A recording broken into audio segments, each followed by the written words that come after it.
Hey guys, welcome back to my YouTube channel. So ಎಲ್ಲರೂ ಹೇಗಿದ್ದೀರಾ? I hope ಎಲ್ಲರೂ ಚೆನ್ನಾಗಿದ್ದೀರಾ ಅಂತ ನಾನು ಅಂದ್ಕೊಂಡಿದ್ದೀನಿ.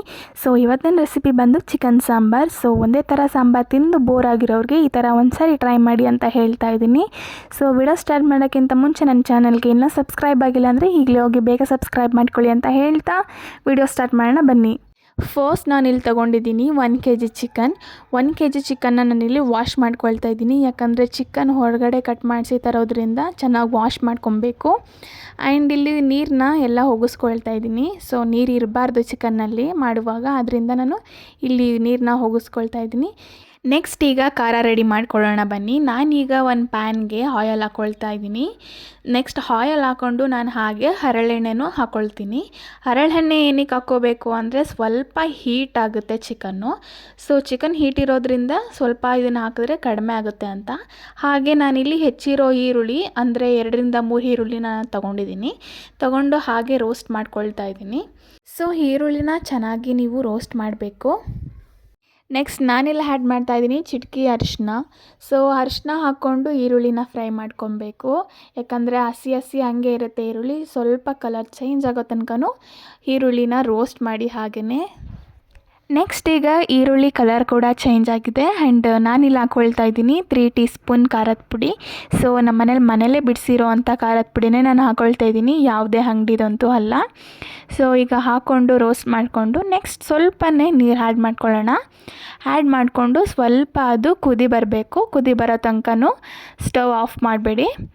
ನೋಡಿ ಈ ಥರ ಬರಬೇಕು. ಸೊ ಈ ಕನ್ಸಿಸ್ಟೆನ್ಸಿಲಿ ಇರಬೇಕು.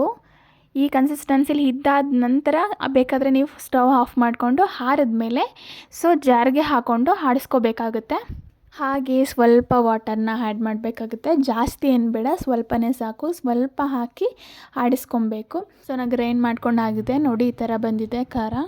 ನೆಕ್ಸ್ಟ್ ಈಗ ನಾನು ಒಂದು ಪಾತ್ರೆಗೆ ಆಯಿಲ್ ಹಾಕ್ಕೊಳ್ತಾ ಇದ್ದೀನಿ. ಆಗಲೇ ಇಟ್ಟಿರೋವಂಥ ಚಿಕನ್, ನೀರು ಹೋಗಿಸಿ ಇಟ್ಟಿರೋವಂಥ ಚಿಕನ್ನ ನಾನು ಹಾಕ್ಕೊಂಡು ಮತ್ತೆ ನೀರು ಇನ್ನೂ ಇರುತ್ತೆ. ಸೊ ಅದನ್ನು ಹೋಗಿಸ್ಕೋಬೇಕು. ಹಾಕಿ ಇದನ್ನು ಸ್ವಲ್ಪ ಬೇಯಿಸ್ಕೊಳ್ಳೋಣ. ಹಾಗೆಯೇ ಇದು ಯಾವುದೇ ರೀತಿ ನೀವು ನಾರ್ಮಲಾಗಿ ಮಾಡೋ ಸಾಂಬಾರು ಥರ ಚಕ್ಕೆ, ಲವಂಗ, ಶುಂಠಿ ಯಾವುದೂ ಹಾಕಿಲ್ಲ ನಾನು.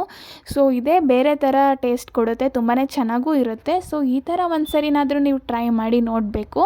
ಸೊ ಅದಕ್ಕೋಸ್ಕರ ನಾನು ಈ ಥರ ಮಾಡ್ತಾಯಿದ್ದೀನಿ. ಹಾಗೆ ಗೀ ರೈಸ್ಗಾಗಲಿ, ರೊಟ್ಟಿಗಾಗಲಿ, ಚಪಾತಿಗಾಗಲಿ ತುಂಬಾ ಸೆಟ್ ಆಗುತ್ತೆ ಈ ಸಾಂಬಾರು ಕೂಡ. ಸೊ ಒಂದು ಸರಿ ಆದರೂ ನೀವು ಟ್ರೈ ಮಾಡಿ. ಸೊ ಚಿಕನ್ ಕೂಡ ಬೇಯಿತು, ಸ್ವಲ್ಪ ನೀರೆಲ್ಲ ಹೀರ್ಕೊಂಡಿದೆ. ಸೊ ನೀವು ಯಾವುದೇ ರೀತಿ ಚಿಕನ್ ಮಾಡ್ತೀನಿ ಅಂದರೂ ಫಸ್ಟ್ ನೀರನ್ನ ಹೀರಿಸ್ಕೊಳ್ಳಿ, ಆಮೇಲೆ ಬೇಕಾದರೆ ಖಾರನ ಹಾಕೋಬೋದು. ಸೊ ನಾನು ಆಗಲೇ ರುಬ್ಬಿರೋ ಅಂಥ ಖಾರನ ಇವಾಗ ಹಾಕ್ಕೊಳ್ತಾ ಇದ್ದೀನಿ.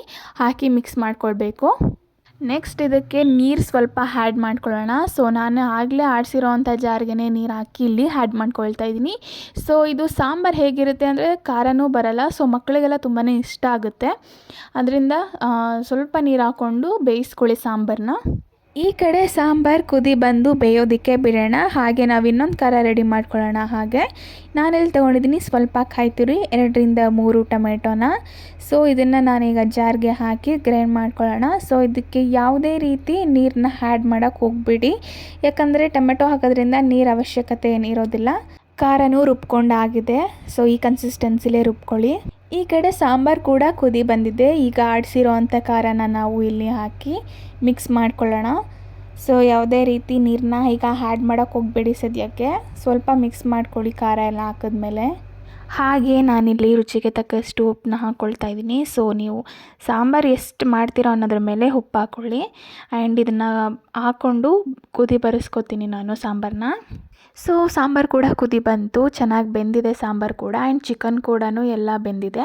ಆ್ಯಂಡ್ ಇದು ಅನ್ನಕ್ಕಾಗಲಿ ಮುದ್ದೆಗಾಗಲಿ ಎಲ್ಲದಕ್ಕೂ ಸೆಟ್ ಆಗೋ ಸಾಂಬಾರು ಅಂತಲೇ ಹೇಳ್ಬೋದು. ನೀವು ಒಂದು ಸಾರಿ ಟ್ರೈ ಮಾಡಿ ನೋಡಿ. ಸೊ ಫೈನಲಿ ಬಿಸಿ ಬಿಸಿ ಆದಂತಹ ಚಿಕನ್ ಸಾಂಬಾರು ರೆಡಿಯಾಗಿದೆ. ಯಾವುದೇ ಚಕ್ಕೆ, ಲವಂಗ, ಶುಂಠಿ ಏನು ಬಳಸ್ತೇನೆ ಮಾಡಿರೋವಂಥ ಸಾಂಬಾರು.